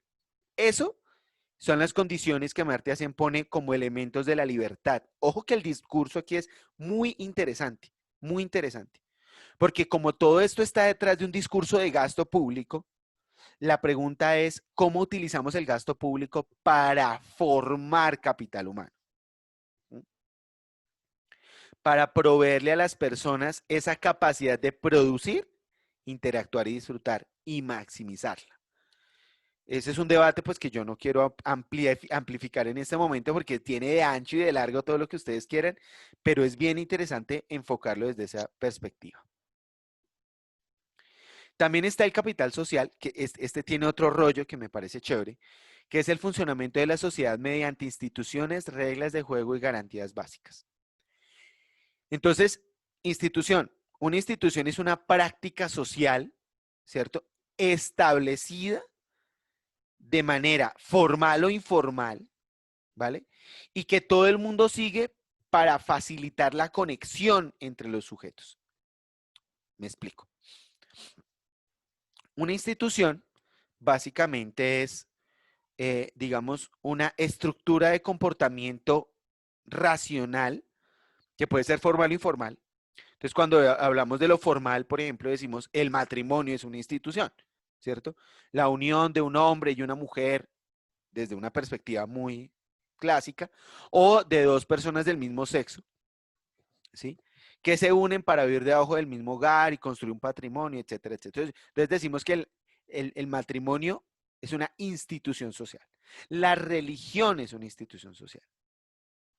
La universidad es una institución social. Son instituciones formales. Y entonces, digamos, de alguna manera estamos marcados nuestro comportamiento por esas instituciones, ¿no? Yo sé que cada vez, digamos, chicos de su edad piensan menos en el matrimonio, pero el matrimonio sigue siendo un referente de vida, ¿no? Señoritas, a los 30 todavía, a las niñas a los 30 años, las empiezan a joder las mamás, las tías. Oiga, ¿y usted qué se va a quedar para vestir santos? ¿No se va a casar? ¿No se va a organizar? Entonces terminamos marcados por unos comportamientos institucionales que están reglados. Es más, no le basta a usted con irse a convivir con el sujeto o la sujeta, sino que tienen que hacer una ceremonia, niña vestirse de blanco, señor vístase de negro, van donde un cura, donde un notario, donde un abogado, donde un pastor, ¿sí? Donde lo que sea. Y entonces se recibe una bendición en un rito que se puede demorar X, Y, Z tiempo, y todo ese ritual es una institución. E incluso está en las fantasías de muchos y muchas de nosotros. Entonces, ay, yo me quiero casar vestida de blanco o yo me quiero casar en Cartagena, ¿sí? Entonces, fíjense cómo determina el comportamiento social. Para ser muy preciso, determina el comportamiento social. Y discrimina y posiciona, ¿no? Uno dice, yo quiero vivir solo. Ay, no, terrible, fracasado. No, es que me voy a, digamos, en los tiempos de mis abuelos, que dos personas se fueran a convivir, dice mi abuela, a rejuntar. Pues eso estaba muy mal visto, ¿sí? Porque eso tocaba salir, era ya con de blanco y, pues, digamos, un anillo y bueno, todas estas vainas, pues, que solemos pensar respecto al matrimonio. Pero esas pautas formales también tienen otras que son informales, ¿ya? Voy a hacer una pregunta acá a ver si alguno de ustedes me la quiere responder. Hoy, ¿ustedes prefieren tener novio o tener amigos con derechos o arrocito en bajo? ¿Cómo funciona eso hoy?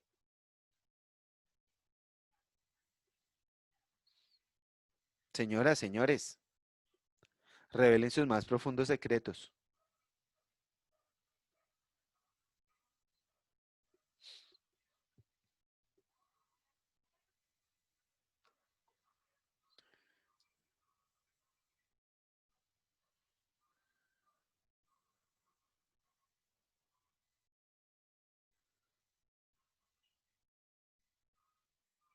¿Ninguno? Venga a ver por aquí qué hay. Es que no tiene micrófono. Em, bueno, ok. ¿Qué tipo de gastos corresponderían a capital social? Por ejemplo, la educación. ¿Sí? Perdón, capital social. Por ejemplo, ¿cómo se construye una institución basada en reglas? Seguramente el aparato jurídico judicial que sirve para que se cumplan esas reglas formales es gasto social perdón, gasto en capital social. ¿Sí? Entonces, eso del arrocito, pues que puedas tener relaciones sexuales con alguien sin necesidad de ser novios, ¿sí? O puedas tener una relación paralela, tú tienes tu novio y tienes una relación paralela y eso funciona lo más de bien normal, ¿no? Eh, por aquí dice Daisy que es mejor solo que mal acompañado. Sí, está bien. Andrés se le salió el conservador, dice que esas son cosas del diablo, hágame el favor. Eh, sí, digamos, esas son instituciones que se van construyendo. Miren esta institución. O sea, no sé si por ahí, a ver, ¿quién está por acá? Parqueado. Yaret, hola, ¿me escuchas? ¿Tienes micrófono? O Enid Nieto, hola Enid, Sí, ¿estás por ahí? sí, profe, Así dígame. estás por ahí, listo. Si tú contestas el teléfono de tu casa, ¿cómo respondes? Bueno, usualmente aquí en México lo hacemos, hola, buenas tardes o buenos días. Hola, buenas tardes o buenos días. Si yo te llamo a tu celular, ¿cómo me respondes? Si lo tengo registrado, pues, bueno, ¿qué pasó? Dime. Ok. Bueno, ¿qué pasó? Dime, listo. Eliana, ¿estás por ahí? Eliana. Enid, ¿estás por ahí? Señor, Enid, si yo te llamo a ti al teléfono, ¿tú cómo me respondes? La primera palabra. hola. Hola. ¿Ya? ¿No usan el aló? No, ¿No? ¿Eso ya es de profe, no, viejitos? no, pues Sí, no, profe. O sea, eso es como depende del momento. sí, y depende del grado de formalidad, ¿cierto? Sí. Pero ¿sabemos qué significa aló? Alonso. ¿Sabemos qué significa aló? ¿Qué es eso? Es una interjección, no es más. ¿Mm? Jared, si tú vas en Ciudad de México y necesitas parar un pecero para que te lleve a algún lado, ¿cómo haces? ¿Qué tipo de cosas haces para que bus o el pecero se detenga y te subas a él. Bueno, pues aquí hay paradas, nosotros estiramos la mano o si nos acercamos a un taxi, les preguntamos primero el precio al lugar de destino, cuánto nos va a cobrar. Ok. ¿De Pero dónde surge decimos, esta ajá, costumbre dígame. que yo estoy haciendo acá, Jared, de hacer la mano y extenderla para detener un bus? ¿De dónde viene? La verdad desconozco, pero sería más como una seña de alto que hacemos o bájale la velocidad. Ujú, exactamente. Si, Jared, me vuelvo a quedar contigo. Si tú vas a cenar en una comunidad berebere, vas en el desierto en África y te encuentras unos bereberes en el desierto y te invitan a su tienda, ¿cómo crees que debes agradarles a ellos? Al final de la comida, ¿qué debes hacer? Ay, sí, desconozco, no se me ocurre cómo. Bueno, primero, bueno, nosotros acá tenemos como agradecer los alimentos.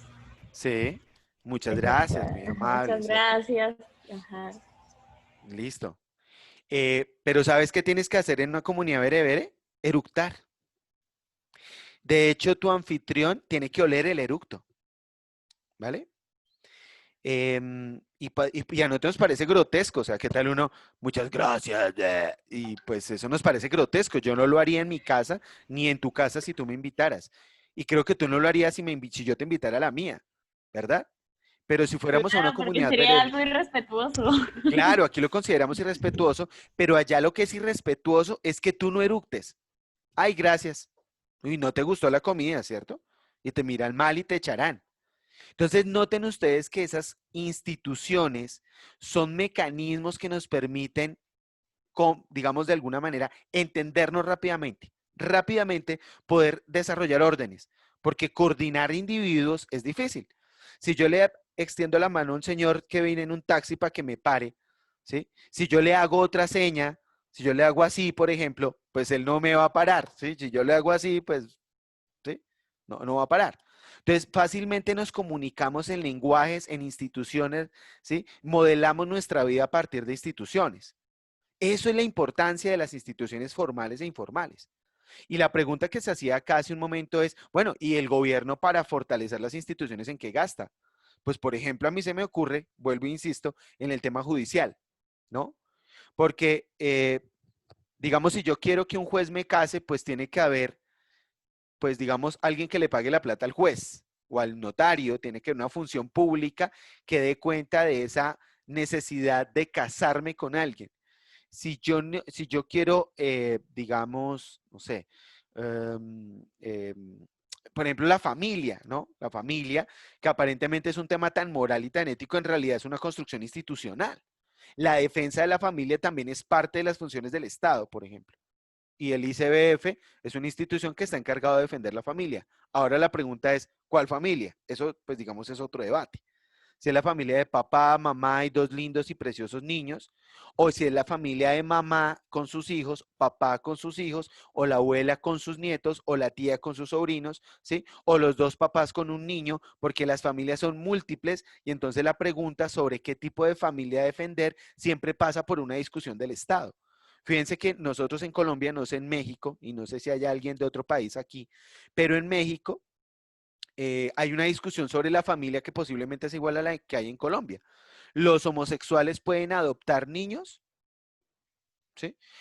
Ahí lo que estamos diciendo es que desde el Estado se piensa orgánicamente en la regulación de la institución familiar. Y eso responde a discusiones morales, éticas, religiosas, ¿sí? Todo ese tipo de cosas que están ahí puestas. Y termina en un mandato legal. Entonces, la institucionalidad legal y la institucionalidad legislativa son elementos de construcción de instituciones, pero también de reglas de juego. ¿Sí? Digamos, pensémonos en las instituciones como en campos de fútbol y digamos, las personas como individuos que juegan en esas instituciones y hay unas reglas de juego, ¿no? Todos hemos jugado fútbol o sabemos qué es fútbol, ¿no? Y el fútbol como institución es sencillo. Es un juego donde hay dos equipos, un balón, 2 porterías y gana el que meta más veces el balón en la portería contraria. Ahora, las reglas de juego pueden variar. Las instituciones tienden a permanecer, las reglas de juego pueden variar. Yo he jugado fútbol en canchas profesionales de 100 por 80, con balón de fútbol hiper mega play, con árbitro y uniformes, ¿sí? Y con himno nacional, y bueno, con himno nacional no, pero pues con himno del Bogotá y todo el rollo.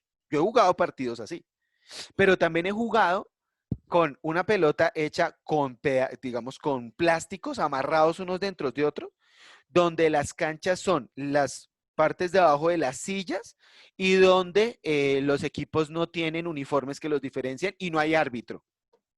Y he jugado fútbol donde el objetivo no es meter el balón dentro de la portería, sino pegarle a los palos. ¿Sí? Ven que las reglas de juego pueden variar. Las instituciones son menos variables, las reglas de juego se pueden variar y dependen en mucho de los acuerdos a los que se llegan en una sociedad. Porque yo podría hacer que la regla de juego del fútbol cambiara y, por ejemplo, decir que no fueran 2 equipos de 11 contra 11, sino uno tiene 10 y el otro tiene uno más. ¿Sí? Porque el último llegó tarde y entonces para dejarlo jugar, el que mete el primer gol, entonces ese se lo gana y un equipo va con 10 y el otro equipo juega con 11. Pero siguen jugando fútbol. No nos importa si el matrimonio es católico, civil, si es unión libre, hay matrimonio. Ojo, la institución permanece. La forma de la regla de juego puede variar. Y finalmente están las garantías básicas, es decir, unos elementos sin los cuales no pueden existir las instituciones. Ejemplo, el matrimonio no puede existir si no hay propiedad privada, porque si no, ¿cómo se constituye patrimonio? No matrimonio, sino patrimonio. Entonces, tú pones el carro y tú pones y fusionan el patrimonio, pero lo fusionan a partir de que los dos tienen propiedad privada, ¿sí? Cuando en el matrimonio hay desavenencias, a los miembros del matrimonio se les garantiza el respeto de unos mínimos, de unas garantías elementales. Por ejemplo, el derecho a la no sujeción a la violencia del otro o de la otra. Esos elementos están ahí. Claro, las parejas pueden tener desavenencias, ¿sí? Pueden tener discusiones, pero lo que no pueden tener es un uso de la violencia. Esa dinámica, esa lógica no es bastante permitida, aunque esa regla, esa garantía básica ha cambiado mucho en el tiempo, porque en los matrimonios de los abuelos era normal la violencia. En los matrimonios modernos, la violencia es castigada y se garantiza que la mujer no sea, digamos, violentada, porque usualmente la violencia se ejerce contra la mujer. Entonces, esas garantías se van construyendo en el tiempo. Y finalmente, está el capital ambiental, ya para terminar esta parte del día de hoy, está el capital ambiental que hace referencia a la conservación, recuperación y mantenimiento del ambiente natural. Entonces, esos son los 4 tipos de capital.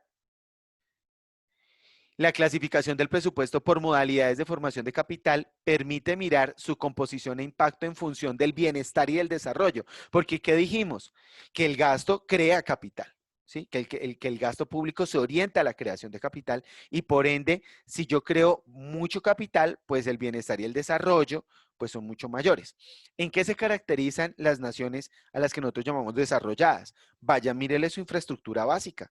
Entonces tienen el tren de levitación magnética, las mega autopistas de 8 carriles, los superpuertos, los mega aeropuertos. ¿Sí? Entonces, wow, qué desarrollo. Pero luego decimos, y el capital humano. Entonces estos manes tienen los mejores investigadores, tienen una sociedad bastante educada, sana, ¿cierto? Con unos espacios de entretenimiento, de esparcimiento increíbles. Por ejemplo, en Italia tienen, no sé, 2 meses de vacaciones, 2 veces al año, un mes en invierno y un mes en verano. Bueno, y disfrutan la vida. Y hay un capital social poderoso, porque hay funcionamiento de instituciones muy potentes, ¿no? Reglas de juego y garantías básicas. Por ejemplo, en Japón, si a ti se te cae la billetera en la calle, lo más probable es que vayas a la prefectura de policía más cercana y allá la encuentras.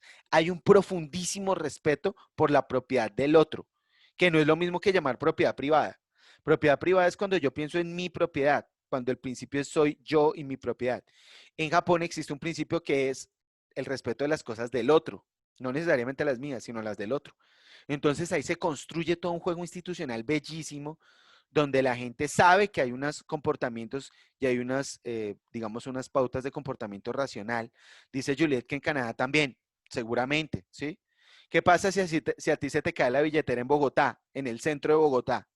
¿Será que la vas a encontrar en la estación de policía más cercana, en el CAI más cercano? O como decimos acá, a a papaya partida, papaya comida, ¿no? Eso nos encanta ese dicho, que dice mucho de nuestras pautas institucionales y de Papaya put, papaya cut. papaya put, papaya cut, ¿sí? O sea, nada que hacer. Y eso implica que hay unas formas diferentes de regular la sociedad. Obviamente, la confianza también es un tema que está en el fondo, ¿no? Por ejemplo, la institución de la confianza, qué tan confiables somos el uno en el otro. A mí me sorprende muchas veces en mi ejercicio como profesor ver cómo muchos compañeros y compañeras mías hablan de los estudiantes desde la desconfianza. ¿Mm? No voy a dar datos específicos, pero dicen, es que esos estudiantes son mentirosos, esos estudiantes no les gusta hacer nada, esos estudiantes son vagos. O sea, hay una discusión desde la desconfianza. Yo creo que no, yo creo que lo que debemos construir son mínimos de confianza, recuperar el valor de la palabra, etcétera, etcétera, etcétera. O sea, creo que ahí hay un juego que nosotros no hemos entendido muy bien. Vaya usted a un banco. En Estados Unidos, los que seguramente muchos de ustedes conocen cómo funciona la cosa allá, en Estados Unidos usted lleva su número de seguro social, ni siquiera una cédula, porque allá esa vaina creo que no existe, una green card, bueno, si eres inmigrante, y te dan el crédito. Sí, señor, tal, y lo registran y se acabó. En Colombia tienes que, pues digamos, llevar papeles, cartas de recomendación, bueno, un montón de cosas. Pablo me dice que si puedo profundizar en la diferencia del respeto a la propiedad del otro y el respeto a la propiedad privada. Ok. Desde la perspectiva occidental, la propiedad privada parte del individuo, del yo, ¿sí? De la propiedad mía. Es el respeto a mi propiedad, la mía. En Japón hay un profundo respeto a las cosas del otro, ¿sí? No a mí, porque yo sí sé que respeto al otro, el otro me va a respetar a mí, ¿sí? En cambio, yo lo que pido es un respeto para mis cosas, mi casa, mi carro. En Japón, lo que hay es un profundo respeto, un sentido de la propiedad del otro. De hecho, es un principio de la constitución japonesa que deriva, pues digamos que ni siquiera es, Japón tiene una constitución escrita, pero en realidad la verdadera constitución del Japón está constituida en los textos del Shinto. Entonces, en los textos del Shinto, lo primero que dice es, preocúpate por las cosas de los demás como si fuesen tuyas. Entonces, ese principio de cuidar las cosas de los demás antes que las mías propias construye una noción de gestión de la propiedad que es muy distinta a la idea occidental de propiedad privada, ¿sí? Que es el respeto de mi propiedad por sobre la propiedad de los demás. Allá hay un respeto de la propiedad del otro por encima de la propiedad mía. Y ahí construyen un sentido de colectividad muy interesante. Por eso en Japón, si una persona tiene que bajarse del auto para cedérselo a otra o tiene que ceder su auto para poder llevar a otra persona al hospital, eso es una responsabilidad, ¿sí? Porque es que está el bienestar del otro por encima del mío y el bien se dispone para el servicio del otro. En cambio aquí, no, pues que se muera de malas. Pues de malas usted, pues este es mi carro y yo con mi carro puedo hacer lo que quiera. Hay una función colectiva de la propiedad, no social de la propiedad, colectiva de la propiedad. En ese sentido hay una discusión interesante que muchas veces en Occidente lo logramos encajar porque nosotros pensamos de la propiedad privada como un principio universal y eso no es tan cierto. Profe, pero eso no va como, bueno, no sé. Es que me dejó pensando porque eso no va ligado, muy ligado a la interpretación del concepto. O sea, entiendo la diferencia, pero, y de hecho estoy de acuerdo, o sea, totalmente de acuerdo, más de acuerdo imposible, pero lo digo, eso no va como más arraigado a la cultura de cada sociedad. O sea, si me entiendes, entiendo como el concepto de propiedad privada, que es igual en ambos lados, la diferencia es cómo lo interpretamos desde cada, lo que veníamos hablando ahorita, desde la, digamos, desde la construcción social. ¿Sí? La construcción social de Occidente sobre el concepto de propiedad privada es así, y la construcción social de Oriente sobre el concepto de propiedad privada es de ese modo que usted lo plantea. Pero al fin y al cabo es el mismo concepto, ¿no? No, yo creo que tienen diferencias en esencia. Es que lo que pasa es que la propiedad privada nuestra implica una soberanía sobre el bien. O sea, yo, digamos, este es mi computador y yo puedo hacer con él lo que me dé la gana. ¿Sí? Lo quiero romper, lo rompo. En Japón, la concepción del bien, digamos, del bien propio, está en el sentido del usufructo del otro o del bienestar del otro. Entonces, yo no puedo romper este bien porque el otro lo puede necesitar, ¿ya?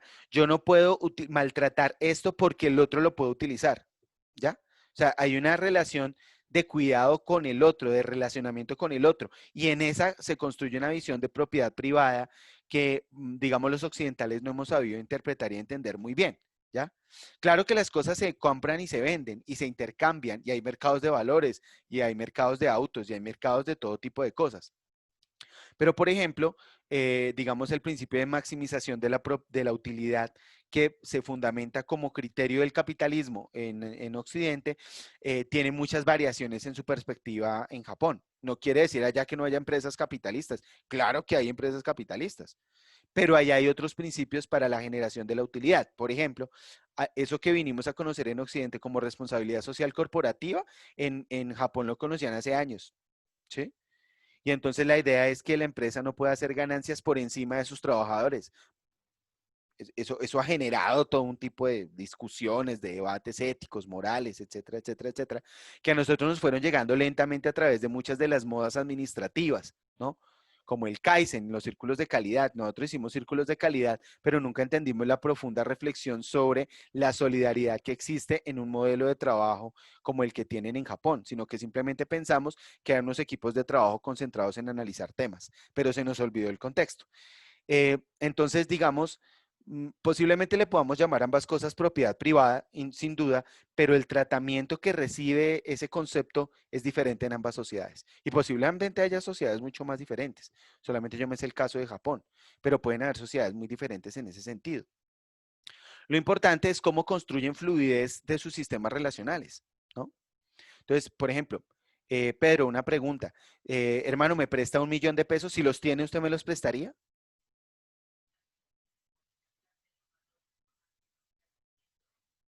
Se escapó de la pregunta del año.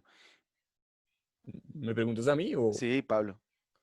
Ah, te entendí, Pedro, entonces dudé. Sí, creo que me equivoqué. Eh, Pablo, si tú tienes 1.000.000 de pesos y yo te los pidiera prestados, ¿me los prestarías? claro, bajo libranza. Bajo libranza. Miren ustedes de entrada, Daisy, me firmas un pagaré. ¿Acaso mi palabra no es suficiente valor para decir que voy a saldar la deuda? Mi Sí, pero posición como docente no es suficiente valor. No lo estoy diciendo porque te los pida prestados, sino porque fíjate cómo nosotros no somos una sociedad que medie confianzas de manera sencilla. ¿Mm? Sebastián me presta el 10%, o sea, este man se volvió gota a gota, pues. ¿Sí se dan cuenta? Ah, y si no me manda el del carrier, de una, o sea, esto ya sabemos cómo es el asunto. Entonces ahí no hay confianza, porque hay intermediación. Entonces me piden un pagaré, una letra, una libranza para asegurarse de que yo pague. En la medida en que las sociedades tienen menos confianza, tienen más probabilidad de tener menos niveles de desarrollo. Hay un texto que se llama Trust, de un autor que, pues digamos, yo lo recomiendo en su lectura de ese texto, pero pues nada más, pues porque me parece un enfoque interesante. Pero se llama Francis Fukuyama, que escribió una burrada que se llamaba El fin de la historia y el último hombre, que me parecía terrible, pero escribió un texto muy inteligente que se llamaba Trust, confianza, y él mostraba cómo lo que llamamos sociedades desarrolladas son sociedades de un nivel de confianza impresionante, increíble. Incluso pónganse aquí, Sebastián, su merced que está ahí, póngase en el siguiente contexto. Yo le pregunto a su merced, hermano, me hace un favor, ¿me puede dar la hora? Voy en la calle, soy un desconocido. Usted me ve en la cara aquí apenas por cámara. Y entonces usted me dice, ¿me da la hora o no me da la hora? O sea, o esconde el reloj o dice, no, no tengo reloj. Y entonces me mira así como mal, como este man me va a robar. creo En que la usted va a hacer sociedad, por la calle y usted no le pide la hora, No, créame. depende de la pinta, ¿no? Obviamente. O sea, uno es muy desconfiado. Además, ahorita está, o sea, está terrible, ¿no? Y claro. más, pues, uno nunca sabe, pero no digamos, usted tiene pinta de profesor. Yo sí le Bueno, yo, diría, yo tengo claro que pinta de sí, perrito, profesor. más bien para el celular. Mentira, no. Pero sí. Claro, yo tengo pinta de profesor, aparentemente. Si no tuviera pinta de profesor, pues yo no sé si tengo pinta de profesor, la verdad. Pero esos rasgos de confianza son claves en una sociedad. para todos, para todas. La confianza es un valor que hay que construir, un valor en el sentido, no en el valor ético, sino en el valor económico, ¿sí? Sociedades con más confianza fluyen mejor, los negocios fluyen más, las asociaciones entre personas son mejores porque hay rasgos de confianza, los conflictos se reducen radicalmente. ¿Mm? Vivo aquí en un conjunto residencial y jue madre, se la pasa una pelotera a todo el mundo y desconfianza. Y entonces lo primero que hace la gente cuando llega, no sé si les ha pasado, bueno, yo creo que ya estoy muy viejito porque ya estoy hablando del conjunto residencial y de la administración del conjunto residencial, pero una de las cosas que uno aprende es que todo administrador de un conjunto residencial se roba la plata por definición. Se la robe o no se la robe. Todo el mundo dice que se la roba. Es que se robó, pero robó. O ese, no, es que ese man se robó la plata y ese no hizo nada, pero se robó la plata y uno de pronto ni siquiera ha cogido un peso. ¿Por qué? Porque somos una sociedad con un instinto de desconfianza tremendo, con una ruptura de la confianza institucional que preocupa. Y esa es la herencia del conflicto armado. ¿Sí? La herencia del conflicto armado es que nos volvió una sociedad desconfiada. Y una sociedad desconfiada es donde yo le pido a alguien 1.000.000 de pesos, siendo profesor, y son tan capaces que me piden libranza y me piden pagaré. Imagínense. ¿Ah? Entonces, esto lo que nos lleva es a una discusión muy profunda sobre qué entendemos por capital. ¿Mm? Sobre qué principios, fíjense que aquí hablamos de cosas incluso muy abstractas, pero la pregunta de fondo es sobre qué principios yo estoy construyendo los elementos para desarrollar valor económico. ¿Puede haber una sociedad próspera con un capital humano deteriorado o, o sin capital humano? ¿Sí? ¿Puede haber una sociedad próspera sin niveles de interrelación entre sus pobladores? Por ejemplo, la cultura es un factor clave de construcción de capital humano. Clave, la cultura. Invertir en cultura mejora el capital humano. ¿Sí? Un concierto, una obra de arte, manifestaciones artísticas callejeras, etcétera, etcétera, etcétera, mejoran radicalmente el capital humano. En eso se diferencian, digamos, culturas, por ejemplo. Sociedades más cultas son sociedades que tienen un mayor nivel de empatía hacia los otros. Eso es increíble, pero hay estudios que han demostrado ese tipo de cosas. Entonces, aquí hablamos de cómo el Estado, a través de todos estos discursos que aparecen un poco desconectados, en realidad tiene una mirada diferente para apuntarle a la construcción de factores de capital que permitan potenciar el desarrollo económico. A eso es a lo que nosotros tratamos de llamar digamos, formación de capital. Y, pues, digamos, en la formación de capital, lo que hacemos es basarnos en la clasificación funcional en un nivel de desagregación, procurando establecer el efecto del gasto en cada función. Permite establecer en los organismos de evaluación y control gastos en conservación de capital versus gastos que incrementan las modalidades de capital, los niveles de retorno del capital, ya no retorno financiero como entenderán ustedes, sino retorno social, retorno económico, retorno ambiental, y miramos las tasas de retorno y los niveles de eficiencia del gasto. Ahora sí puedo hablar de eficiencia, porque lo que puedo mirar desde la eficiencia es cómo una unidad de insumo, ¿sí? Una unidad de gasto, impacta la creación de capital. Entonces hay una relación insumo-producto y hay un retorno. Y la clasificación es relativamente sencilla. Pues aquí hay un análisis muy sencillo donde yo tomo los objetivos del gasto por formación de capital y los cruzo con las funciones correspondientes. Por ejemplo, cuando yo hablo de la formación de capital humano, las funciones que le corresponden, las funciones en el clasificador funcional son salud, la recreación, el deporte, la cultura y la comunicación, la educación y la protección social son 4 elementos funcionales que apuntan a la formación de capital humano. La función pública general, las actividades de orden público y seguridad ciudadana, el fomento y la regulación del desarrollo económico, las actividades reguladoras de vivienda y espacio público apuntan a la formación de capital social. La infraestructura básica de producción y servicios apunta a la formación de capital fijo. Hay unos elementos de las funciones que no forman capital. ¿Cuáles? La defensa nacional y los gastos que no corresponden a funciones que ya habíamos visto anteriormente.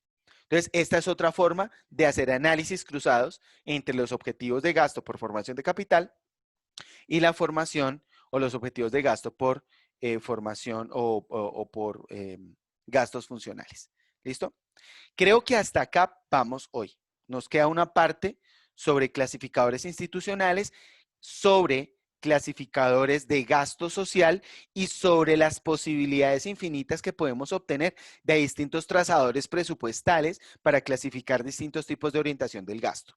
Entonces vamos a hablar de gastos por sensibilidad de género, vamos a hablar por gastos con sensibilidad etaria, entonces por niños, jóvenes, adolescentes o jóvenes, adultos y adulto mayor.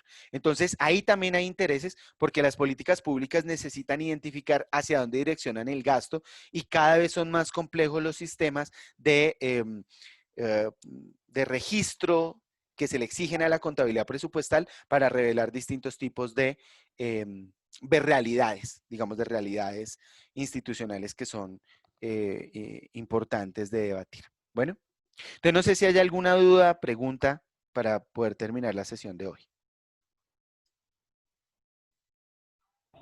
Profe, yo tengo una pregunta, pero Sí. es en cuanto al trabajo. Es que hay un trabajo en Moodle, es como el último de esta segunda. Sí, no te preocupes que todavía, hasta que no terminemos la próxima sesión de explicar todo el tema clasificador de gasto, no voy a soltar ese taller, ¿vale? Ah, vale, profe. ¿Listo? No se preocupen.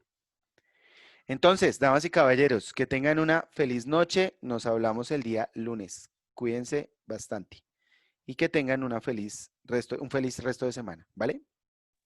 Hasta luego, profe. Hasta Chao, luego, que estén profe. muy bien. Cuídense Gracias, mucho. profe. Bueno, chao, que estén bien. Gracias, profe. Chao, chao. Listo.